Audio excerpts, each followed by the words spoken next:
Hello বন্ধুরা, কেমন আছো সকলে? আশা করছি সকলেই ভালো আছো। আর আমরা আবারও আরেকটি নতুন ভিডিওতে তোমাদের অনেক অনেক স্বাগত জানাচ্ছি।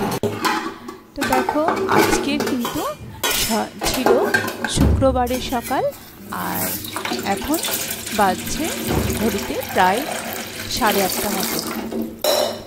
তো দেখো, আজকে কিন্তু বাজার থেকে আমার হাজব্যান্ড একটা বেশ বড় সাইজের, খুব বেশ বড় বললে ভুল হবে, মোটামুটি সাইজের একটা লাউ এনেছিল। তো ভাবলাম যে লাউয়ের সবজিটা আজকে বানিয়ে নেব। তো লাউ তো যা প্রচণ্ড গরম পড়েছে, একটু লাউ খেতে ভালোই লাগবে আশা করি। তো লাউটা কালকে যেহেতু আনা হয়েছিল, আজকে কাটা হয়নি। তো সকালবেলায় ভাবলাম আমি কেটে নেব, কিন্তু আমি ফুল তোলা আর আনুষঙ্গিক যে সমস্ত কাজ ছিল সেগুলো করতে করতে কিন্তু অনেকটাই সময় হয়ে গেল।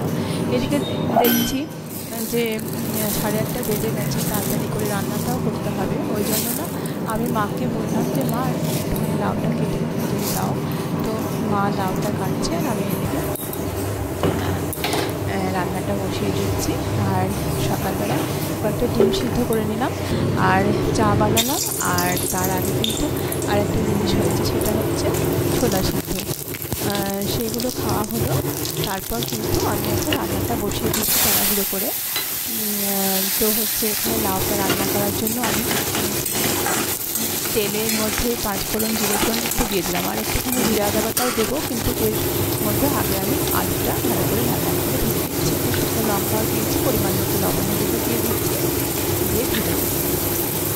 আর আমি না যতবার লাউ কেটেছি ততবার কিন্তু আমার লাউ কাটাটা একদম ভালো হয় না। আর যে লাউটা যে ডালের মধ্যে যে লাউটা হয়, সেটা কিন্তু আমার খেতে খুব ভালো লাগে। আগেও করেছিলাম, আর আগেও অনেক ভিডিওতে আমি দেখিয়েছি। যেহেতু লাউটা আমার ডালের মধ্যে খেতে ভালো লাগে, যেন লাউ কাটতে আমার খুব একটা ঝিরিঝিরি করে হয় না। আর লাউটা যেটা হচ্ছে ডালের মধ্যে দেওয়া, সেটা তো ঝিরিঝিরি করে কাটা লাগে না, সেটা মোটা পিস করে সেটা খেতেও ভালো লাগে, আবার দেখতেও ভালো লাগে। তো আমি মটরের ডাল, সাধারণত মটরের ডাল বলো বা এমনি মসুর ডাল, কিন্তু আবার অনেক সময় দুই রকমেরই ডাল মিশিয়ে কিন্তু আমি লাউটা বানাই ডাল দিয়ে। আর এটাই আমার খেতে ভালো লাগে। হালকা একটু জিরে 5 ফোড়ন দিয়ে আর শুকনো লঙ্কা তেলে দিয়ে একটু ছক দিয়ে ডালটাকে, ওটা খেতে খুব সুন্দর লাগে। কিন্তু কী মুশকিল, কী যে বলবো, বাড়ির কেউ তো সেই লাউ ডাল খেতেই চায় না। কিন্তু সেই কারণে কী করবো, এরকমভাবে সবজি করতে হয়। এরকমভাবে সবজি করতে গেলে লাউটা কাটতে অনেকটা সময় নিয়ে নেয়, লাউ কাটতে গিয়ে আর অন্য কোনো কাজ হয় না। তো কী করা যাবে, শুধু নিজে খেলেও তো হবে না, অন্যান্যদের যেহেতু ভালো লাগে এই সবজিতে, তার জন্য একটু করতে হবে। সেই জন্য এভাবেই করছি।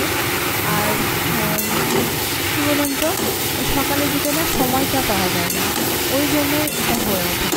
নাহলে এরমভাবে কাটাও যায় বা এরকম করে সবজি করার তো কোনো কঠিন নয়, কিন্তু সব সময় এভাবে হয়ে যায়।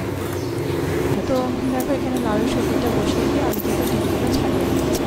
আর 3টে ডিম সেদ্ধ করতে দিয়েছিলাম সকালবেলায়, ডিম সেদ্ধ, ছোলা সেদ্ধ আর 4-5টা রাখাটা কিন্তু আজকে ব্রেকফাস্টে। তো তারপর কিন্তু দুপুরে লাঞ্চের জন্য এইসব রান্না শুরু হয়েছে। তো মা অনেক সময় দেখি শাক কাটতে গেলেও কিন্তু মা সুন্দরভাবে শাক কাটে ঝিরিঝিরি করে, যেটা আমার কাছে কিন্তু খুব একটা হয় না।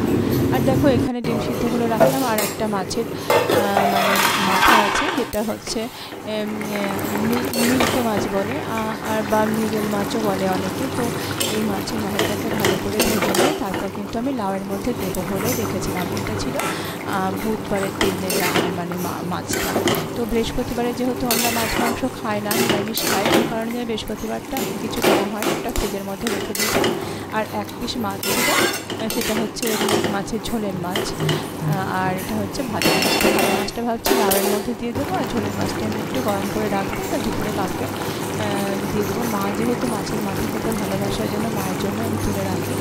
আর অন্য কোনো মাছ বলে, ছোটো মাছ বলে, এগুলো কিন্তু আমার খেতে ভালো লাগে। আমার খুব একটা বড়ো মাছই আমার ভালো লাগে না। বড়ো মাছের মাথার পিস বলো বা লেজের পিস বলো বা মাঝখানে কোনোটাই বলো, আমি কিন্তু বড়ো মাছ খেতে একদম পছন্দ করি না। কিন্তু আমার ছেলে যেহেতু ছোটো মাছ খেতে পারে না, কাটা থাকলে খুব ঝামেলা করে, তো সেই কারণে এই ছোটো মাছ খাওয়া হয় না, বড়ো মাছ মিষ্টি নিয়ে আসে, তো আমি ইয়ে করে একটু সামান্য করে খেয়ে নিই, ব্যাস।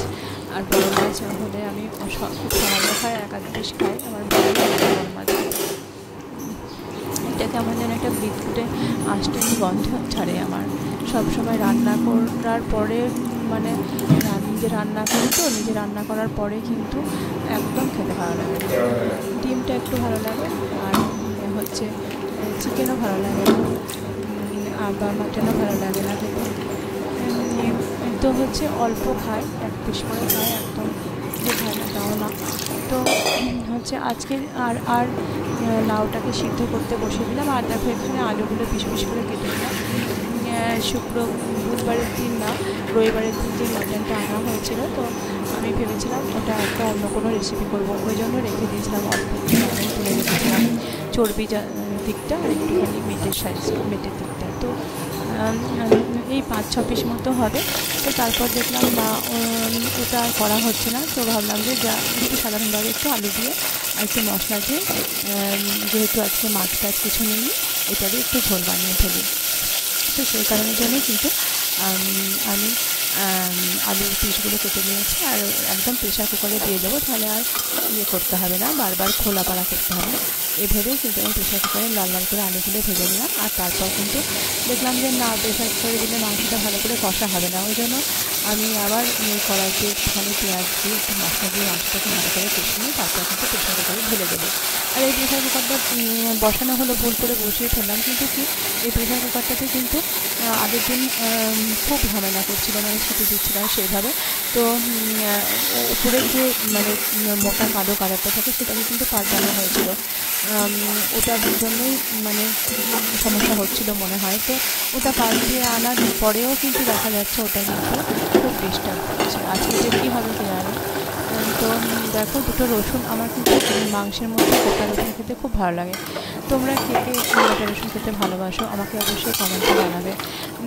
চিকেন বলো বা মাটন বলো, মাটনের তো ভালোই লাগে, চিকেনেও ভালো লাগে কিন্তু গোটা রসুন, গোটা পেঁয়াজ দিলে। তো দেখো এবারে মাংসটা কষিয়ে নিয়ে দিয়ে দিয়েছি, তারপর কিন্তু সিটি দিয়েছি। তো কী একটা কাণ্ড ঘটলো দেখো, কী সর্বনাশ কাণ্ড। মানে ভাগ্য ভালো যে মানে আমাদের কিছু হয়নি।